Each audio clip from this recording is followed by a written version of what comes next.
Welcome to my English class YouTube channel. আমরা শুরু করেছিলাম টেন্সের সিরিজ। এই সিরিজে আমরা প্রথম ভিডিও কমপ্লিট করেছি এবং আজকে দ্বিতীয় ভিডিও। প্রথম ভিডিওতে আমি ভার্বের চারটি ফর্ম অর্থাৎ কনজুগেশন অফ ভার্ব সম্পর্কে আলোচনা করেছি এবং তার সঙ্গে আলোচনা করেছি পার্সন সম্পর্কে। পার্সন কয় প্রকার, কি কি, এবং সিঙ্গুলার নাম্বার ও প্লুরাল নাম্বার সম্পর্কে আলোচনা করেছি। সাবজেক্ট এবং ভার্ব সম্পর্কে জানাটাই হলো টেন্সের মূল আমাদের নলেজ। তো টেন্সকে আমাদের জানতে গেলে সাবজেক্ট সম্পর্কে জানতে হবে এবং সাবজেক্টকে জানতে গেলে অবশ্যই আমাদের পার্সন সম্পর্কে জানতে হবে। এগুলো আমি প্রথম ভিডিওতে আলোচনা করেছি এবং ভার্বের চারটি ফর্ম সম্পর্কেও কিন্তু আমাদের ধারণা থাকতে হবে। তাই প্রথম ভিডিওটা অবশ্যই দেখো, এখানে সাবজেক্ট সম্পর্কে এবং ভার্বের চারটি সম্পর্কে বলা আছে। আমাদের আজকের আলোচনার টপিক প্রেজেন্ট, পাস্ট এবং ফিউচারের ইনডেফিনিট টেন্স। আমরা শুরু করব present indefinite tense. Present indefinite টেন্সের নিয়ম হলো প্রথমে সাবজেক্ট, তারপরে ভার্বের 1 নম্বর ফর্ম এবং তারপরে অবজেক্ট বা আদার্স। তাহলে রুলসটা কি বললাম? প্রথমে সাবজেক্ট, তারপর ভার্বের 1 নম্বর ফর্ম, তারপরে অবজেক্ট বা আদার্স। এখন প্রশ্ন হলো সাবজেক্টটা কে, অর্থাৎ কোন ওয়ার্ডকে আমরা সাবজেক্ট বলতে পারি? কোনো বাক্যের মধ্যে যে বা যারা কাজ করে সেই হচ্ছে সাবজেক্ট। যেমন প্রথম সেন্টেন্স, আই প্লে ফুটবল, আমি ফুটবল খেলি। কে ফুটবল খেলে? আমি হলাম এখানে সাবজেক্ট। নম্বর 2, সি হেটস মি, সে আমাকে ঘৃণা করে।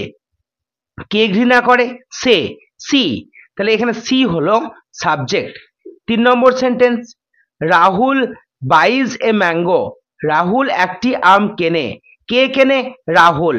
তাহলে কে দিয়ে বা কারা দিয়ে প্রশ্ন করলে যে উত্তরটা আমরা পাবো সেটাই হলো সাবজেক্ট।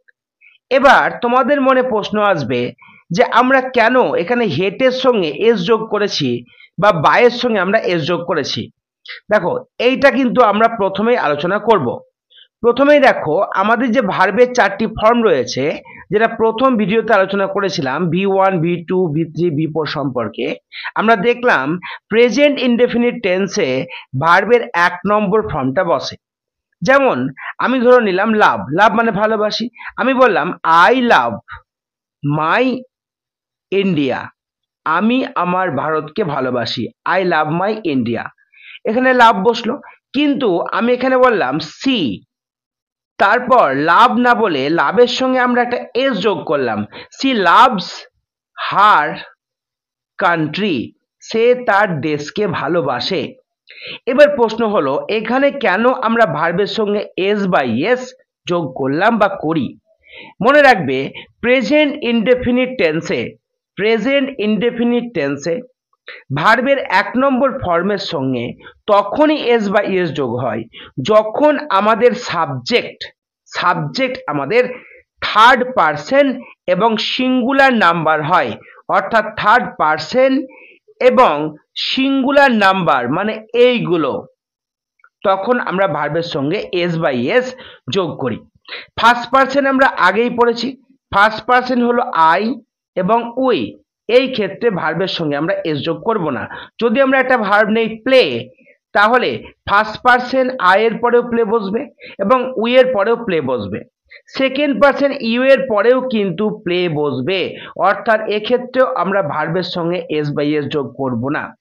এবার এই ফার্স্ট পারসন সেকেন্ড পারসনকে বাদ দিলে বাকি সমস্তটাই হলো থার্ড পারসন।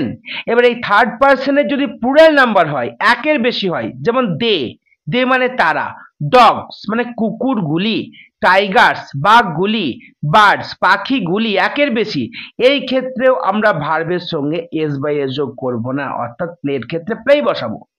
কিন্তু সাবজেক্ট যদি থার্ড পারসন সিঙ্গুলার নাম্বার হয়, যেমন হি, এই ক্ষেত্রে আমরা প্লে না করে কি করব? প্লেজ করব। সেরকম he plays, she plays, it plays, dog plays, tiger plays, a bird plays. যখনই আমরা সাবজেক্টকে থার্ড পারসন সিঙ্গুলার নাম্বারে পাবো তখনই আমরা প্রেজেন্ট ইনডেফিনিট টেন্সে ভার্বের সঙ্গে এস বা ইয়েস যোগ করব। এখন এই প্রেজেন্ট ইনডেফিনিট টেন্সের বাংলা অর্থ কি হয়? যেমন আই প্লে ফুটবল মানে হলো আমি ফুটবল খেলি। সি হেটস মি, সে আমাকে ঘৃণা করে। রাহুল বাইজ এ ম্যাঙ্গো, রাহুল একটি আম কেনে। এবার আমরা চলে আসবো পাস্ট ইনডেফিনিট টেন্সে। প্রেজেন্ট ইনডেফিনিট টেন্সে যেখানে আমরা সাবজেক্টের পরে V1 বসাচ্ছিলাম, পাস্ট ইনডেফিনিট টেন্সে আমরা সাবজেক্টের পরে V2 বসাবো, অর্থাৎ ভার্বের 2 নম্বর ফর্ম বসাবো।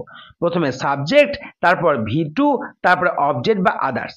যেমন আই প্লেড ফুটবল, আমি ফুটবল খেলেছিলাম। এর অর্থ কি হবে? আমি ফুটবল খেলেছিলাম, অতীতকাল বা পাস্ট টেন্সের কথা। 2 number sentence, she hated me, সে আমাকে ঘৃণা করেছিল। 3 number sentence, Rahul bought a mango, Rahul একটি আম কিনেছিল। বোঝা গেল? তাহলে পাস্ট ইনডেফিনিট টেন্সের ক্ষেত্রে আমরা সাবজেক্টের পরে ভার্বের 2 নম্বর ফর্ম বসাচ্ছি। এবার আমরা চলে আসব ফিউচার ইনডেফিনিট টেন্স। তোমরা অবশ্যই মনে রাখবে, ফিউচার টেন্স মানেই হলো শ্যাল অথবা উইল। শ্যাল অথবা উইল বসবে। এবার শ্যাল কোথায় বসবে? শুধুমাত্র ফার্স্ট পার্সনে শ্যাল বসবে, বাকি সব জায়গায় উইল বসবে। যেমন আই শ্যাল, কিন্তু এটা মনে রাখবে জেনারেলি। অন্যান্য ক্ষেত্রে কিন্তু আয়ের পরে উইল বসে, সেটা অন্য বিষয়। কিন্তু আমাদের জেনারেলি মনে রাখতে হবে যে আয়ের পরে শ্যাল, উইলের পরেও শ্যাল, আর বাকি যত সাবজেক্ট আছে সবগুলোর পরেই কিন্তু উইল বসবে। তাহলে ফিউচার ইনডেফিনিট টেন্সের রুলসটা কি?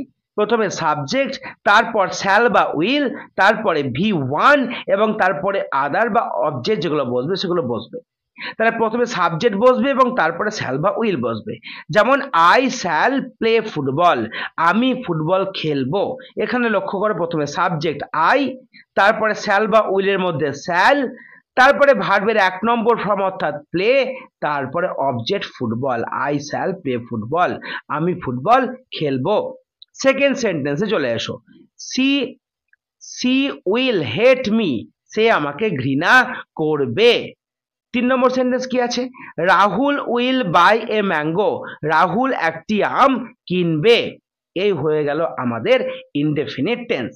আমরা এবার কিছুটা আলোচনা করব নিজের মতন করে। দেখো, past indefinite tense, present indefinite tense এবং ফিউচার ইনডেফিনিট টেন্স তিনটের মূল পার্থক্য কি? প্রেজেন্ট ইনডেফিনিট টেন্সে আমরা বলতে পারি আই প্লে ফুটবল, আমি ফুটবল খেলি। পাস্ট ইনডেফিনিট টেন্সের ক্ষেত্রে প্লে হয়ে যাবে প্লেড, আই প্লেড ফুটবল, আমি ফুটবল খেলেছিলাম। ফিউচার ইনডেফিনিটে হবে আই শ্যাল প্লে ফুটবল, আমি ফুটবল খেলবো, আমি ফুটবল খেলবো। তাহলে আমি ফুটবল খেলি, আমি ফুটবল খেলেছিলাম এবং আমি ফুটবল খেলবো। এই হচ্ছে আমাদের প্রেজেন্ট পাস্ট ফিউচার ইনডেফিনিট টেন্সের রুলস।